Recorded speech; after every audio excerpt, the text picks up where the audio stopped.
এখানে শব্দের স্থায়িত্বকাল 0.1 সেকেন্ড, এটা মুখস্থ।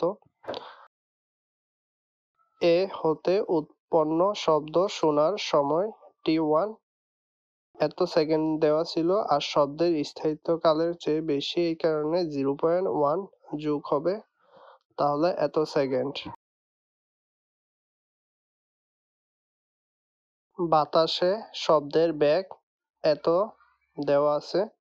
এ হতে প্রতিফলকের দূরত্ব d ইকুয়াল টু হোয়াট? তাহলে সূত্রটা হচ্ছে 2d ইকুয়াল টু vt। এখানে 2টা গুণে আছে, ভাগে চলে যাবে। এবার মানগুলা বসাবো, তাহলে ক্যালকুলেটরে এত পাওয়া যাবে।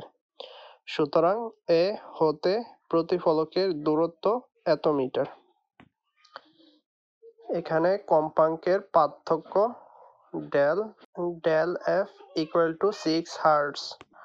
শর্তটা দেওয়া আছে P Q equal two,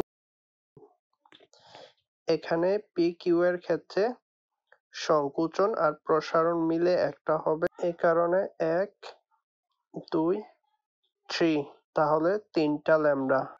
M N এর ক্ষেত্রে 1 2 3 4, 4টা ল্যামডা, তাহলে 3 ল্যামডা 1 ইকুয়াল টু 4 ল্যামডা 2। এখানে 3টা গুণে আছে, ভাগে চলে যাবে। আমরা জানি V equal to F lambda, তাহলে এখানে এফ আর ল্যামডার সম্পর্ক, তাহলে f1 lambda 1 equal to f2 lambda 2। f1 আর f2 টা এখানে বসবে, ল্যামডা 2 আর ল্যামডা 1 টা এখানে আসবে, ভাগে চলে আসবে।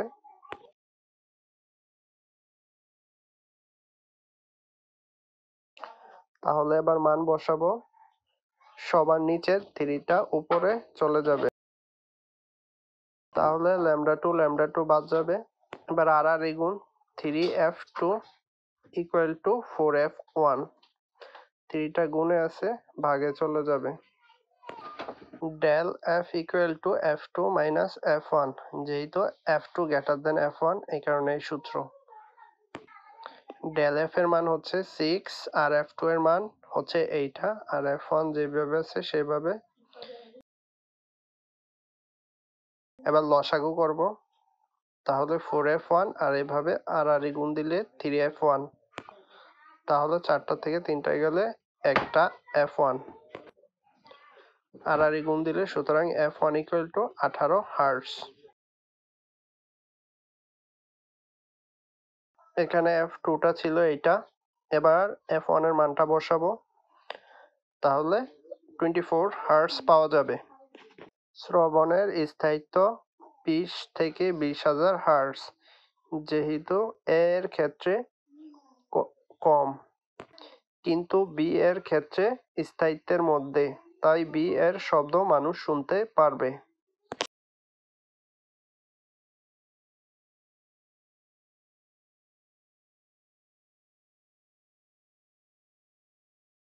এখানে আদি তাপমাত্রা এত ডিগ্রি সেলসিয়াস দেওয়া আছে, এটা 273 কেলভিন লিখবো।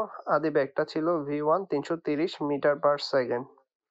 চূড়ান্ত তাপমাত্রাটা 20 ডিগ্রি সেলসিয়াস, তাহলে এটার সাথে 273 যোগ করলে এত কেলভিন পাওয়া যাবে। চূড়ান্ত বেগটা বের করতে হবে, আর সময় টি দেওয়া আছে 6 সেকেন্ড। তাহলে এ হতে প্রতিফলকের দূরত্ব ডি ইকুয়াল টু হোয়াট? তাহলে সূত্রটা হচ্ছে v2/v1 equal to root over t2/t1। v1 টা ভাগে আছে, ওইখানে গুণে চলে যাবে। এবার ক্যালকুলেটর, এবার মানগুলা বসাবো।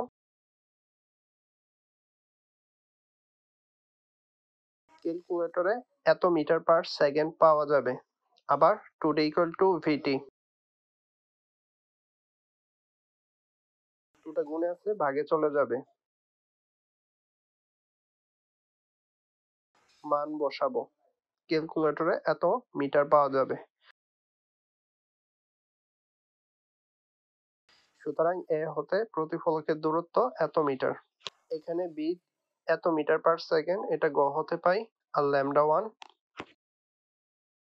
এখানে টোটাল দূরত্ব 5 আর সংকোচন প্রসারণ মিলিয়ে 1 হবে। তাহলে তাহলে 1 2 আর এখানে অর্ধেক, তার মানে 2.5।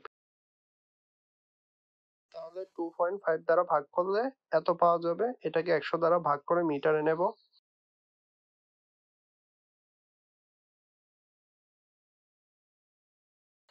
এবার ল্যামডা বিটা বের করব। টোটাল দূরত্ব 5 আর এখানে 1 2 3 আর অর্ধেক মানে 3.5।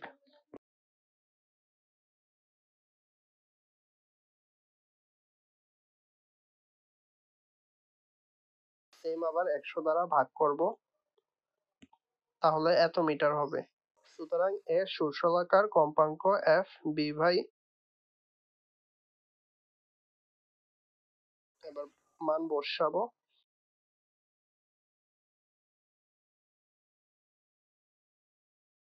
ক্যালকুলেটরে এত হার্টজ পাওয়া যাবে। সুতরাং বি সুষমাকার কম্পাঙ্ক, সেম সূত্র।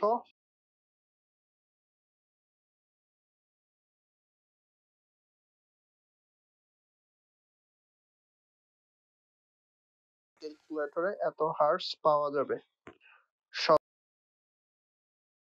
শব্দের স্থায়িত্ব 20 থেকে 20,000 হার্টজ। যেহেতু এ এর কম্পাঙ্ক এই সীমার মধ্যে কিন্তু বি এই সীমার মধ্যে নয়, তাই এ সুষমাকার শব্দ আমার পক্ষে শোনা সম্ভব।